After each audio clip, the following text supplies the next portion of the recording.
tangan bergigit, gusi sengat, kepala melayang, belakang sakit, ingatkan angin, punya anxiety. Saya ada satu pasien, makcik berumur 66 tahun, datang daripada Terengganu, mengadu sakit tangan yang menggigil. Korang tengok tangan gigil lah. Dia menggigil kadang-kadang kan 24 jam. Macam ni lah. Macam ni ya. Badan panas, muka, gusi semua sengal lah. Seram sejuk semua lah, perut kembung dah ni. Okay, kita cuba sekejap lagi dalam setengah jam, 1 jam kita tengok. Doktor saya minta rosok, dia kata. Oh dia kata? Tapi dah ubat-ubat tak jadi apa juga ya? Tangan dia bergigil ni lama, badannya menggigil, belakang pinggang dia sakit, gusi sengal, hidung sengal, muka tebal, rahang sakit, dahi berat, kepala pening, melayang, berdebar-debar, telinga berdesing, mulut kering, rasa ada benda dekat tekak, leher, belikat, bahu semua tegang dengan sakit, badan rasa lemah, lepas tu badan rasa tak selesa, loya, perut rasa dada panas semua ni, rasa gelisah, takut, seram sejuk, tak ada semangat, sendawa, perut berangin, tak henti-henti. Kisah dia, dulu dia pernah ada sakit thyroid, dia pergi rawat, dah baik dah. Lepas tu dia sakit-sakit perut semua, apa semua sakit perut, semua sakit tak hilang-hilang, angin dah semua-semua tu. Doktor pergi scan-scan, tengok ada batu hempedu. Buang dah. Dia dah buang dah bulan 10 tahun lepas. Tapi lepas operation batu hempedu, sakit perut tu tak hilang-hilang, angin tak hilang-hilang. Makin lama makin teruk. Dah pantang dah makan ubat gastrik, ubat angin dah pergi jumpa bomoh, dah pergi jumpa ustaz dah beli suplemen macam-macam dah. Makin hari makin teruk. Makan tak boleh makan banyak, tak boleh makan lewat, tak boleh makan sikit, tak boleh makan macam-macam. Tapi perut masih kembung juga. Lama-lama daripada perut naik ke dada, daripada dada naik ke tekak, dari tekak naik ke rahang, ke hidung, naik ke kepala. Dia mulut ni kering, dagu-dagu ni sengal, hidung ni tebal, muka dia tebal, kepala dia berat, badan dia panas sampai ke belakang, sakit belakang semua. Doktor, saya pun tak tahulah nak cakap macam mana lagi doktor. Saya kata tak tahu nak buat macam mana lagi doktor. Pening dah kepala. Saya ni kadang-kadang saya rasa hilang semangat, tak tahulah nak ubat dah. Sebab saya dah cek macam-macam doktor. Saya tengok TikTok doktor kata ni kemungkinan anxiety. Bukan angin, bukan gastrik, bukan GERD. Saya tak faham kenapa saya diberi ubat gastrik GERD dah lama tak baik-baik. Lama dah doktor saya makan ubat gastrik GERD ni. Dah tak baik-baik ni macam ni, saya pun pening kepala. Betul ke? Saya datang nak tengok dengan doktor Man. Dia datang, korang tengok ni, tangan bergigil. Korang tengok ni video ni. Tengok tangan ni. Hampa tengok tangan dia bergigil ketak macam mana sebelum rawatan. Kami bagi dia ubat anxiety. Setengah jam, ketak dia hilang. Alhamdulillah. Badan dia ni, kepala berat, kepala melayang, gigit sengai, muka tebal, panas, badan belakang semua, mulut kering tu hilang. Setengah jam saja. Tak payah tunggu sehari, setengah jam. Settle. Lepas tu, lepas sejam, kami bawa main makanan, dia makan. Hampa tengok dia sebelum ni takut minum kopi, takut makan gandum, takut makan pedas, takut makan benda yang berangin. Katanya sayur tak makan banyak, macam-macam tak makan. Dia makan mi goreng pedas, ada cili, ada sayur, semua licin, sedap. Kopi pun habis. Hampa tengok video ni kalau hampa tak percaya. Bila kurangkan.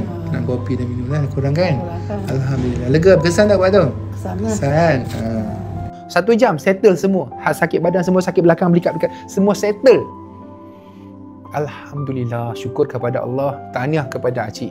Syukur kepada Allah yang telah membantu dia untuk mendapat diagnosis yang betul, rawatan yang betul, dan saya hajak kepada dia. Cik, ini bukan penyakit angin nak, ini bukan gastrik nak, ini bukan GERD tau, ini bukan saraf, ini bukan gila, ini bukan buat, ini bukan tipu, ini bukan sengaja cik. Ya ke doktor? Ramai orang kata saya tipu, buat sengaja, tak lawan, lemah semangat. Mereka cakap saya tak dekatkan diri dengan Tuhan. Saya pun stres lah doktor. Tak tahu dah nak buat macam mana, dah lah saya sakit. Orang kata saya tipu pula. Jadi Alhamdulillah hari ni saya dah faham dah, rupanya selama ni saya salah diagnosis, saya salah ubat, patut dah tak berkesan. Puan sebenarnya risau sangat pasal thyroid tu, duk fikir banyak pasal thyroid, ada masalah anak dengan keluarga lagi, kan? Lepas tu puan duduk seorang, lepas tu puan duk fikir pasal batu empedu tu pula, kena operate pula. Jadi bila kita fikir banyak sangat, risau banyak sangat, masalah banyak sangat, kita akan sakit lah badan kita. Anxiety tu menyebabkan badan kita sakit semua. Oh macam tu doktor no. Patutlah doktor bagi ubat anxiety tu berkesan no. Lepas ni nak pantang lagi tak? Tak nak pantang dah doktor. Saya dah dengar cakap doktor. Ubat tu makan bila? Ubat tu makan perlu saja doktor. Saya makan bila perlu saja. Apa yang saya nak buat? Saya pesan apa? Jangan pantang, jangan takut, jangan risau, jangan fikir banyak, jangan dengar bukan-bukan, jangan tengok bukan-bukan, jangan cerita pasal penyakit. Jangan pegang perut, jangan pegang dada, jangan pegang semua anggota badan, jangan cek nadi, jangan cek.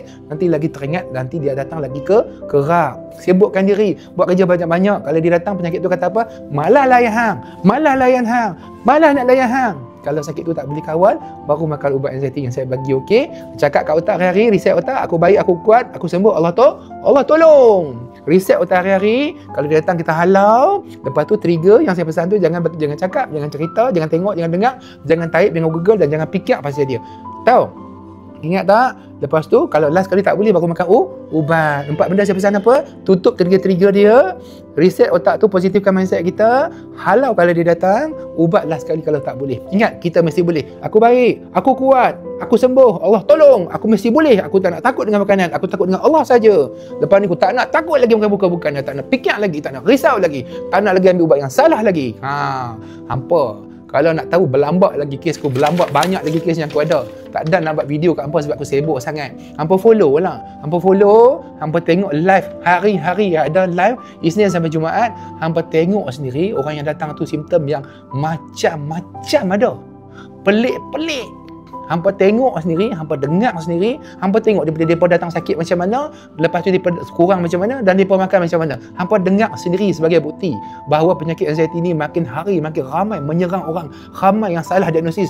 Doktor sendiri pun tak tahu penyakit tu. Duk kata angin, duk kata gastrik, duk kata kembung, duk kata perut punya pasal, duk suruh orang pantang, menakutkan orang. Hampa ni doktor menakutkan orang. Semua benda hampa kata makanan punya pasal. Anxiety bukan makanan punya pasal. Anxiety sebab overthinking dan risau dan ketakutan, gelisah, takut yang melampau-lampau.